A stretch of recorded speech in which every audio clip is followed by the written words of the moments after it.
गड़ गइल रहरी के खूटी हो सया लाई दी बूटी।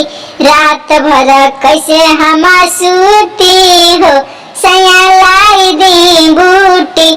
सब काम हमसे कराएली बुढ़िया ननदी हमार हई जरा के पुड़िया।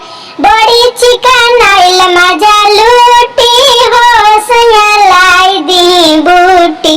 रात भर कैसे हम सूती हो सया लाई दी बूटी। हमरो देवरवा हो बड़ी लफरवा घरवा में घुसल रहे जलना बहरवा।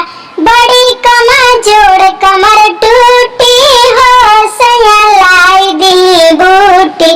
गड़ गइल रहरी के खूटी हो सया लाई दी बूटी। गड़ गइल रहरी के खूटी